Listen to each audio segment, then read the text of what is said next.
From the makers of Don't Breathe, Don't Look Up, Don't Talk, comes Don't Move. Iris lies motionless in bed, her gaze fixed blankly upward, absorbed in a numb silence. This me when I bed rot. Only a few feet away, her husband is turned away from her. Slowly, Iris turns onto her side, abandoning her view of the ceiling to stare somberly at a small toy boat resting on her nightstand. Slipping quietly from the bed, Iris takes the boat along with a pocket knife, but leaves behind her phone and her husband, who remains asleep. She drives to a desolate state park, clutching the toy. Once there, she uses the knife to carve initials into the bark of a tree. Carefully, she places the boat at a makeshift memorial, adding it to other tokens of grief around a photograph of her son Mateo, who died at the park, leaving her with lingering heartbreak. She completes her ritual of mourning and walks toward the cliff's edge, intending to make a final decision to unalive herself. Standing at the cliff, Iris' fists tighten as she stares down, her thoughts circling in despair. But her isolation is interrupted when an okay-looking man appears, snapping her out of her thoughts. Richard, a smooth talker with an easy charm, claims he's also seeking solitude on the mountain. He weaves a story about how years earlier he had considered ending his life after his partner Chloe died in a car accident. Iris then shares what happened to her son and that she hasn't been able to cry about it because she's broken. Richard consoles her by saying that being broken doesn't have to mean hopeless. Through sharing their grief, Iris manages to walk away from the edge. Together, they walk along the mountain path, returning to the parking area. When they reach the lot, however, Iris notices something unsettling.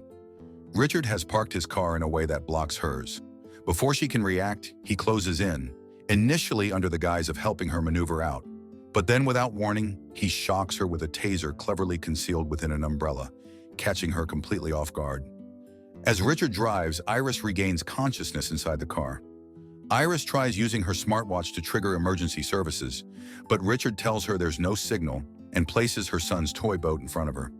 Secretly, she reaches into her pocket and grips a small knife, trying to cut through the zip ties restricting her wrist while engaging in small talk with Richard. She asks what he'll do to her, and Richard explains he's bringing her to his cabin where he plans to do things with her. Suddenly, Iris cuts through the zip ties and quickly attacks Richard in an attempt to escape. During the struggle, the car veers off the road and crashes. Although dazed, Iris tries to break free. She's able to leave the car with knife in hand. Richard presents the irony of how Iris wanted to end her life just a few moments ago, and now she wants to live. Then Richard reveals a disturbing truth. During the scuffle, he managed to inject her with a paralyzing agent. Richard coldly explains that the drug is designed to paralyze her completely within the hour. He warns her that in about 20 minutes, her muscles will begin to fail her. The drug will gradually strip away her ability to move. Beginning with her fine motor skills, she'll lose control over her grip and the dexterity in her fingers. Then, as it progresses, she will no longer be able to make larger, deliberate movements. Her legs will weaken and ultimately give out, robbing her of any chance to run.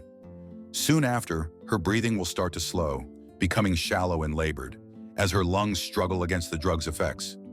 Finally, the last stage will take her voice, leaving her unable to call for help or make a sound.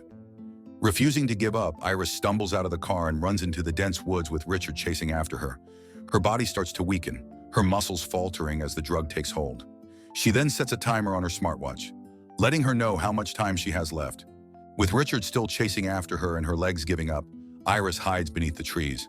Just as Richard walks away, ants begin to crawl on Iris's face and up her nose, making her yelp. Richard catches sight of her as Iris drags her body away. Desperate, she throws herself into a nearby river, hoping the current will carry her out of reach.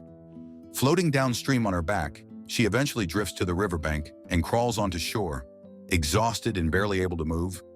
Fate intervenes as she finds herself on the property of an old man named Bill, who's mowing his lawn. Iris can no longer move as the timer on her smartwatch goes off. Bill soon spots Iris and realizes she can't move anything but her eyelids. Sensing her distress, he brings her inside using a wheelbarrow and prepares to call the police. Just then, a knock sounds at the door. Iris tries to warn his ass not to answer the door, but of course he don't listen. It's Richard, now introducing himself as Andrew, who has tracked Iris down and is posing as a concerned stranger, intending to reclaim her once again. Richard tells Bill that he got into a car accident in which he lost track of his wife. Bill tells him to stay put outside while he grabs the telephone, but Richard doesn't listen and follows him. Bill gets upset at Richard for not listening, but Richard pretends to be in pain and confusion from his injury while trying to look around for Iris. Bill insists Richard stay outside while he calls 911 for him. He threatens to report him as an intruder if he doesn't comply, but Richard begins fake crying to garner pity from the old man. Bill sits down to hear Richard's fake-ass story about his wife being crazy as he sits on the couch where Iris is hiding behind. Bill slowly falls for Richard's fake story and plans to tell him about Iris, but the interaction soon takes a tense turn as Richard's cell phone rings. Bill becomes suspicious of Richard since he was told that he lost his phone in the wreck. Richard drops his fake act and asks where Iris is. Bill lies that she's in his shed, but Richard calls BS. Richard takes the phone from Bill and heads for the shed, but Bill pushes him into the bookshelf, causing him to fall and drop the phone. Bill calls the police, but Richard lunges at him. The two get into a physical fight, but Richard stabs the older man in a sudden, brutal attack. Iris looks at him blankly because our girl told you ass not to open the door. With Bill dead, Richard sets the house on fire, leaving flames to consume the evidence. As the fire spreads, Iris, still weakened from the paralyzing agent, realizes she has no way to escape. Iris manages to grasp the cord controlling the blinds, pulling them down and signaling her presence to Richard. Realizing she hasn't escaped, Richard quickly gathers her up, places her in the back of the farmer's truck, and drives off to avoid any further interruptions. As they head down the road, Richard receives an unexpected phone call from his wife and daughter, who are on their way to visit him at his cabin. His wife says he'd been spending way too much out fishing.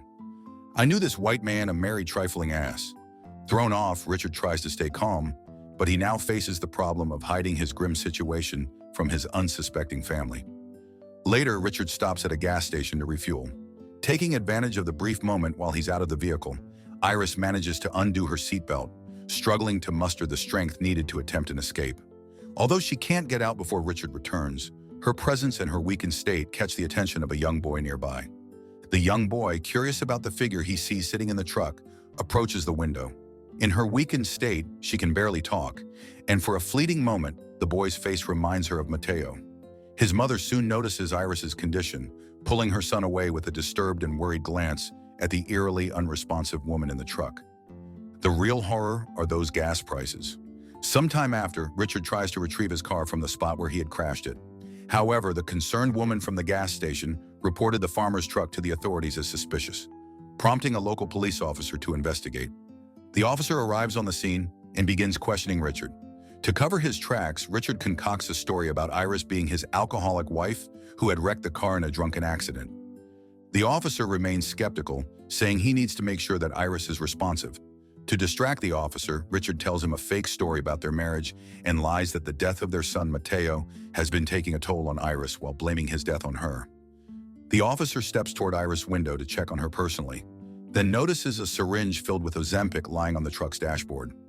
Realizing his story didn't work and that the officer's suspicions are growing, Richard quickly reacts and grabs a heavy tow winch. Before the officer can react, Richard uses it to strike him repeatedly, beating him to death in a brutal assault. After killing the innocent officer, Richard sets off with Iris on the road. While Richard drives, Iris, now being able to talk, mentions Richard's ex-girlfriend Chloe, triggering him. Iris, now able to speak and regain some movement, listens as Richard, with a chilling detachment, shares the twisted motivation behind his actions. He recalls the car accident that killed his girlfriend Chloe, explaining that, in that moment of catastrophe, he felt something for the first time in his life, a strange gratitude. His last words to her as she lay dying were simply, "Thank you." Following the crash, Richard spent 2 months in a hospital, paralyzed and trapped within his own mind. When he finally recovered, he began a twisted pattern of paralyzing and ending women's lives, recreating the sense of control and power he'd experienced in that moment of vulnerability. She tries to appeal to his sensitive side, but he demented AF.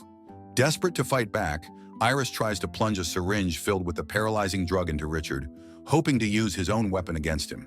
But the drug's effects still limit her strength, and she's unable to press down on the syringe because the writers wanted the movie to keep going. Iris tells Richard he has taken her chance of wanting to die, and now Richard has all the power because she still wants to live, and he controls that. Richard drags Iris into a boat and rows her out to the center of a lake, fully intending to end her and dispose of her body in the depths. But just as they reach the middle of the lake, Iris gathers the last of her strength and launches a sudden attack. She stabs his ass with a concealed knife from his pocket, and boy, does that look like it hurt like a motherfucker. He removes it though, and in the ensuing struggle, she manages to topple his ass by rocking the boat. She fires several shots into his body. Richard tumbles overboard, disappearing into the dark water below. Exhausted and finally free from his grip, Iris leans back in the boat, feeling a wave of relief as she realizes the ordeal is over. She waits, confident that the drug's effects will soon wear off, and that she'll regain full control of her body. But her relief is short-lived as she notices water beginning to seep through the floor of the boat. In her struggle, she had unknowingly shot several holes into the hull, causing it to take on water rapidly. As the water rises around her, Iris inhales deeply and lets herself sink beneath the surface. For a moment, everything is still, and it seems as though she may have finally succumbed to the lake's depths. But then, in a surge of determination, she re-emerges, breaking through the surface with a gasp. Her strength partially restored, Iris begins swimming toward the shore, each stroke bringing her closer to safety. At last, she reaches the shore and pulls herself onto solid ground, lying there in exhaustion. As she catches her breath, Iris looks up and notices a figure dragging itself up from the water's edge. It's Richard, mortally wounded, but still clinging to life, who has managed to crawl onto the shore as well. His injuries, however, leave him helpless and unable to move. Iris stands over him, the power dynamic now completely reversed. She stares down at Richard, who looks back at her, his eyes filled with a mixture of pain and desperation. With a steady gaze, Iris leans close, and in a calm, almost defiant tone, echoes his own parting words to Chloe. "Thank you." Oh, she ate him up, I fear. Leaving him to face his slow, inevitable death, Iris turns and walks away, reclaiming her freedom and leaving behind the nightmare he had trapped her in. Ironic that it took a serial killer for her to appreciate her life and made her awaken from her numbing sadness. What did y'all think about this one? Did you guys watch it on Netflix yet? Subscribe for more videos like this. Turn on notifications and leave a like. It really helps the channel.